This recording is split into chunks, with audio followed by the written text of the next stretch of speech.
My journey starts in the rugged hills of the majestic escarpment. Rain caught along the mountains falls and makes its way into springs and rivulets that merge to create my waters. I tumble down waterfalls, through rock pools and lush riverine forests, before slowing down and making my way through rural communities whose livelihoods I directly impact.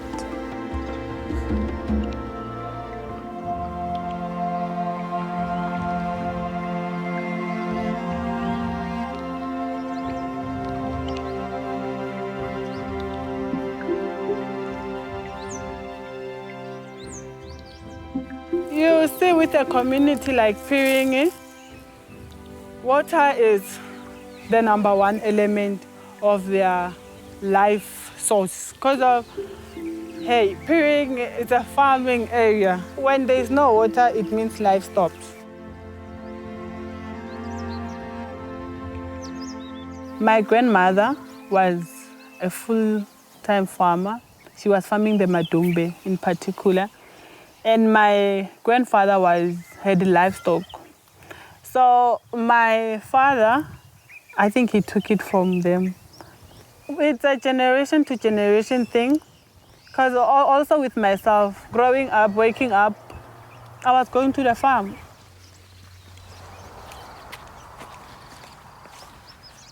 I was always with my dad. From when I was young, my mom would say, where is your twin? And I think that what brought me close to him is how he would teach me things without telling me that I'm teaching you things.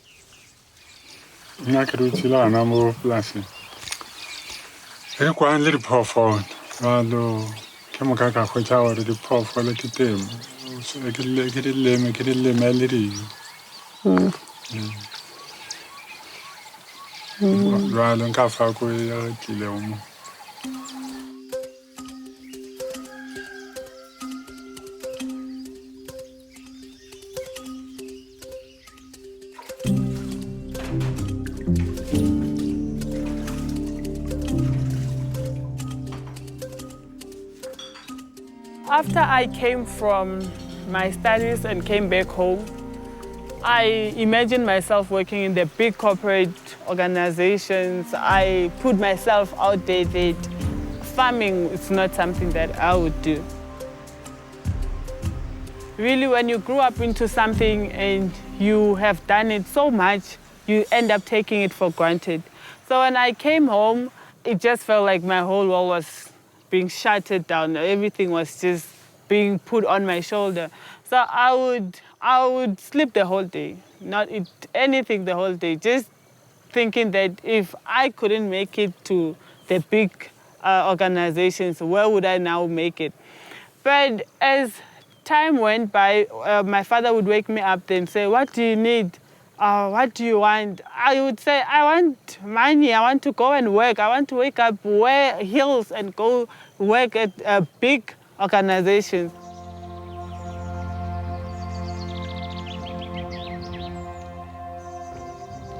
Now when he was like to me, I'm going to buy you seedlings, now that showed me that there is something that you can do. There's another purpose about your life that you can just turn over. So that really just took a turn to my life. And now when I was working on the field, the interaction with the community, with people coming to me, it just shows you were not needed. That's why you couldn't go to the big organizations. You were not needed there. Here you are needed.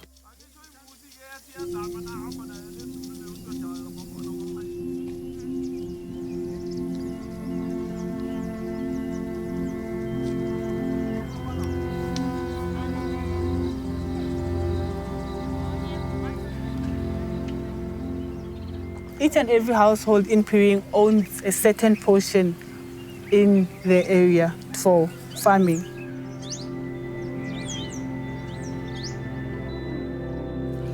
From this area, from the whole of this area, me growing up, it was all green. The water stream was flowing and it was more like a wetland. When I work from school, coming back to my house, the gogos have been there since from the morning. It was so busy, people used to even cook there. They used to live their life there.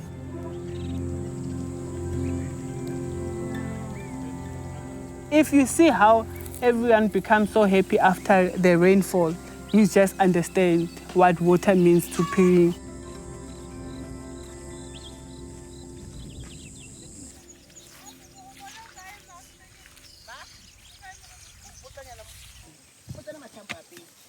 Okay.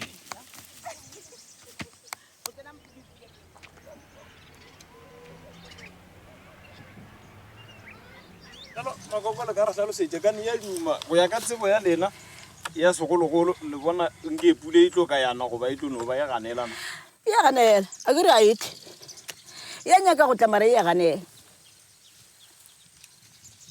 e na le tshele ga re a bolayana modimo wa rotla ka o tliša gore re sa kgone go eketla a kere wena o bolaya nna ngwaneno o bolaya nna ngwaneno le nna ke bolaya wena ngwane etso ke eng yona tšeo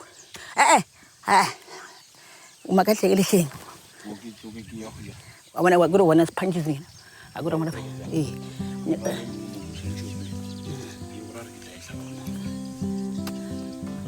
ya o re mogana mo bona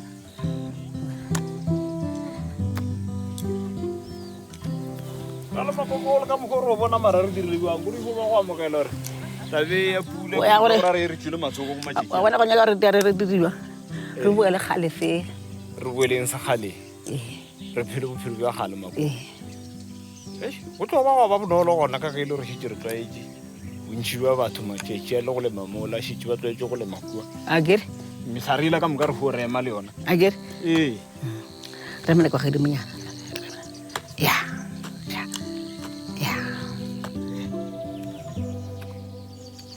re a leka ke nnete re a nyaka go bontšha bana ba rena o ra mo re hwile bana ba tlhola makatšalete bana ba rena re ba begile ba tshela makatše motla kotsi ke mosha tlala mako ke mo ile rotlo e tlo ba gona bontši bja rena re lemogang gore botse ka moka be re di dira e be ile rena ge re tsopolang a kere wa bona bana ba rena ba ka sa tšala ba dira tše re makagaotše rena go medira ka mogore bone bo magolo a rena le bo mmano a rena ba dira so re bone bo mmane le bo magolo ba dira so re ba šetse morago bana ba rena ba ka sa re šala morago ka tše magoa ba tsetse a suka ba tsatsangela ka dieta so bona ba ka makatše ba ka sa di make ba ka maka tše go maka rena ka re so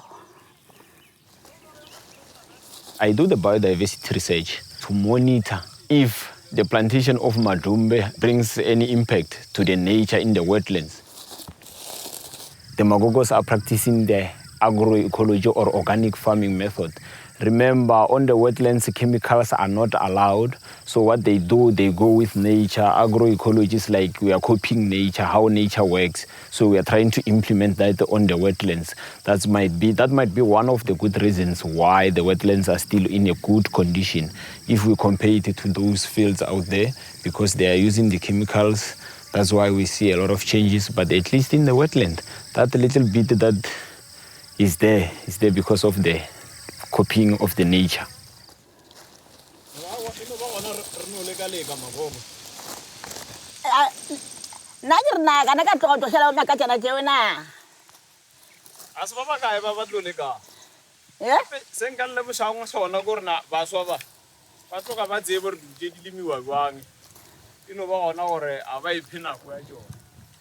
Bona re ga shagana jalo ka July ka June gona re jago ba ka maka tšela tše ma ke re le tlo ba la tla buna ka June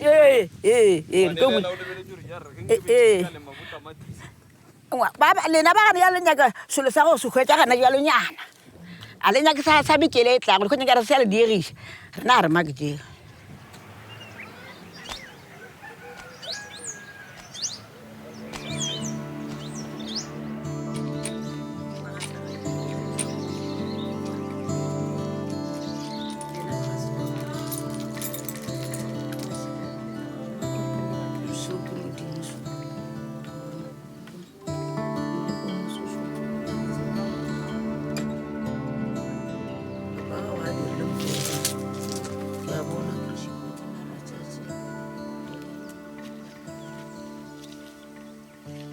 there's no more rain. When the river is full, it's because of rain. If it doesn't rain, there's no water. We are doing Ukutwasa in this river. We use this water.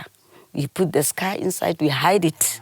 In fact, the ancestors must come so that they go and look for that scar. He or she must bring it back to us, you see. And if there is no water, we can't do. Even when mixing the medicine, the herbals, you must use water.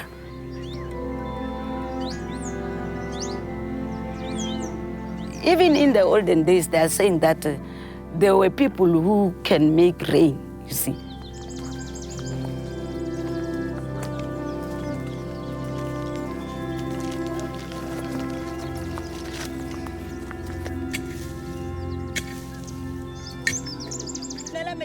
Because we are living a Western life, we don't know, and no more healers like before. Our forefathers were strong, stronger than us. So now I think we are neglecting or ignoring our culture, I don't know.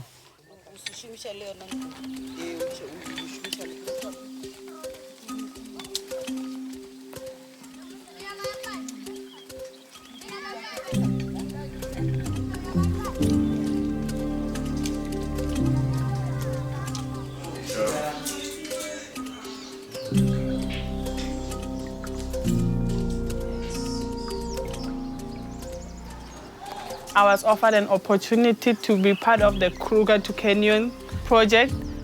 So what we do basically at Kruger to Canyons as an ecosystem custodians is monitor through the whole village.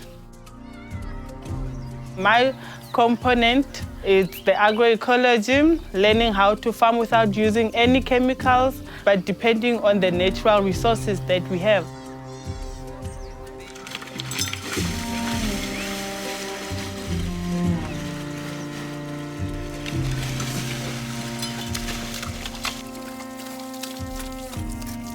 Most of each and every household have cattle, so now that's where K2C come in to help them monitor their grazing area, to help them monitor their livestock.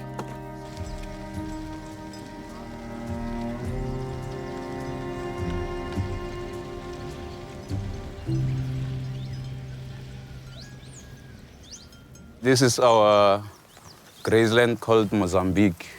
So it's one of the grazeland that was in the past years. The Magogos, the Greenies were farming madumbe here. It was a wetland. So because of the chemicals that they were using on this wetland, it died. So now we are using it as a grazeland. So the movement of taking the cattle from one camp to this camp is that we know that there are good grasses at another camps. So when we move the cattle inside these camps, while they're leaving their dung, inside the dung there is good seeds that can be trampled, and when the rain comes, then that's where the seeds can germinate and grow.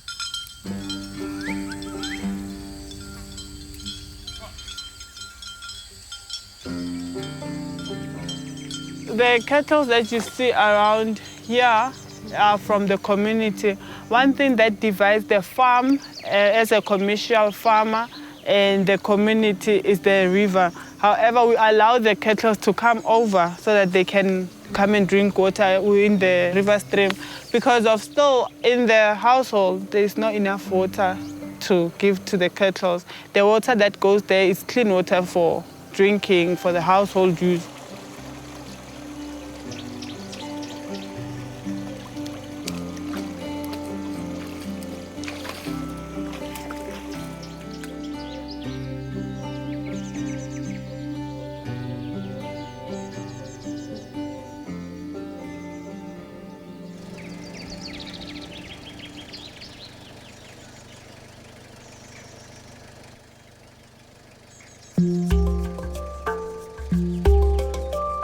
Water, sonder water is daar nie lewe nie. Dit is ongelooflik om te sien wat alles doodgaan.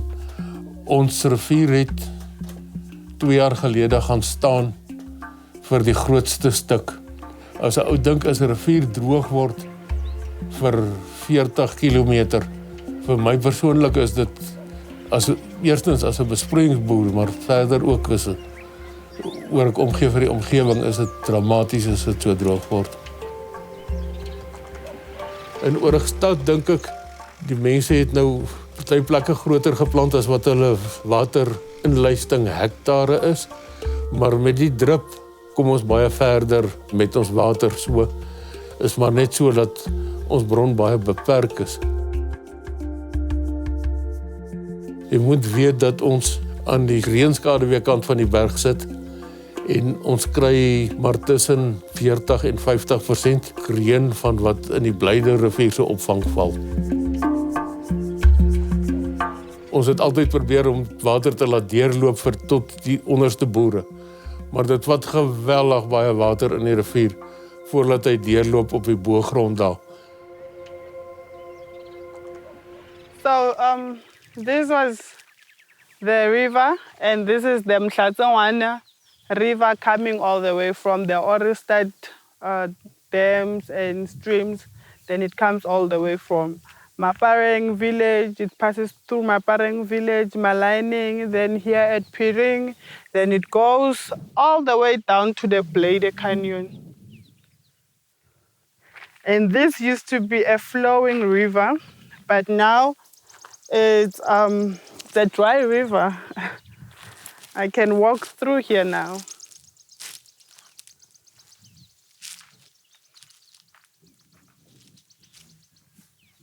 The river has been dry like this for minimum 10 years. It used to flow throughout the year. Some days I would even miss school because of it would be flooding. But now it doesn't even flow at all. This is the most driest river that I've experienced in Phiring. Yes, climate change also plays a big role, but the other farmers from the UPSTREAM started developing their land, so increasing the land space that they have, so which means more water was required. So you see that even though it's climate change, but also their human activities plays a big role especially to the water within the community. With the type of farming that we do as commercial farmers, we depend a lot on the river stream, especially the Dinkwanyane River. The farm on itself is 360 hectares. So imagine how much water it requires. And now that the river stream is no more flowing, the whole farm on itself is being impacted. Why is it difficult for when, as commercial farmer, to transition or change or only organic farming? Ya lena se ai ma ka kgwebo ka hore o berekisa a o tshele manure a o tshele chemical and jwale re na mono re dira gore di tsarna re go le ka pela ke be change. I grew up on a prayer the chemicals ne rabari rechelete again. The chemicals tell since na re ka shitsi mo hleng le noka a di ka nokeng. Chef tshela di na le di hour. Ja gore di be strong. After 4 hours I shall be.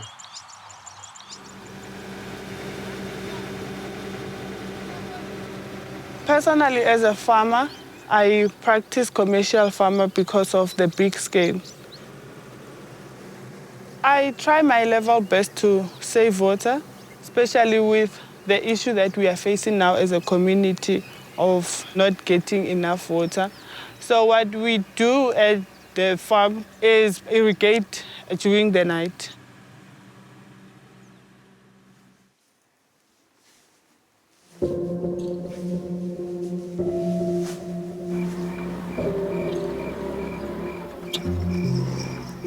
Most of the community members irrigate during the day, and of which it doesn't help the crop. If it's hot and you put water, then the crop depends on more water.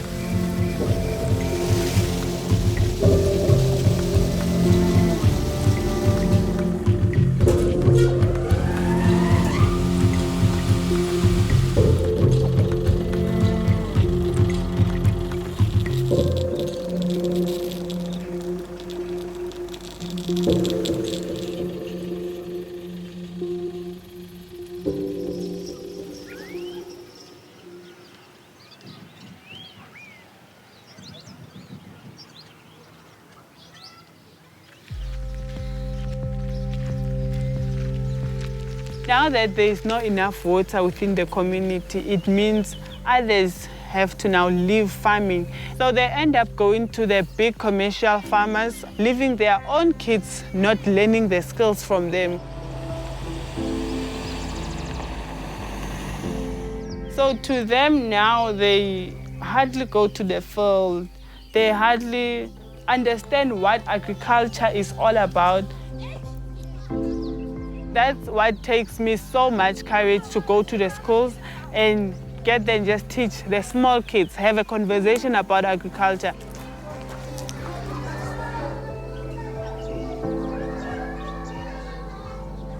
This is our demonstration garden. It's our local primary school. The main purpose of the demonstration garden was to teach the whole community about agroecology.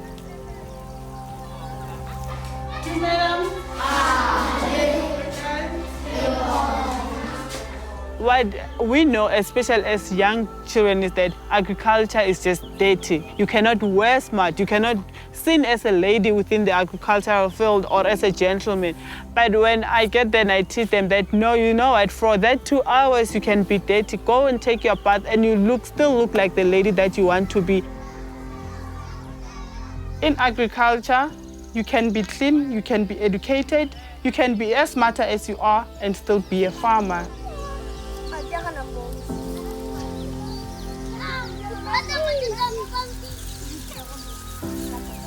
Remember that not each and every household is farming like they used to back then when I was growing up. The culture of Phiring is based on agriculture, but with the water issue, that culture is being decreased over and over and over. With the demonstration garden, the kids are able to come in and experience the culture that we had. And that's what agriculture is, a culture on itself.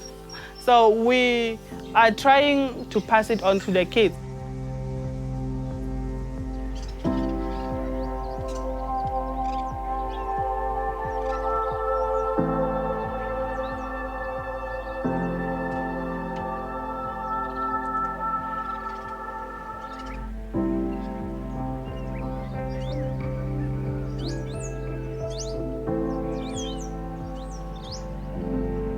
After the farmlands, I cross into a protected area where I sustain the biodiversity and carve the dramatic landscapes I've been shaping for thousands of years.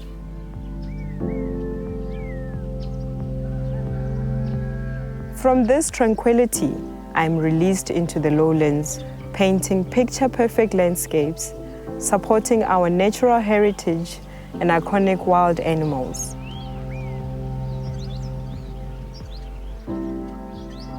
As I wind my way through the landscape, I connect people to each other, their culture, their ancestors, their spirituality, before eventually freeing myself into the sea.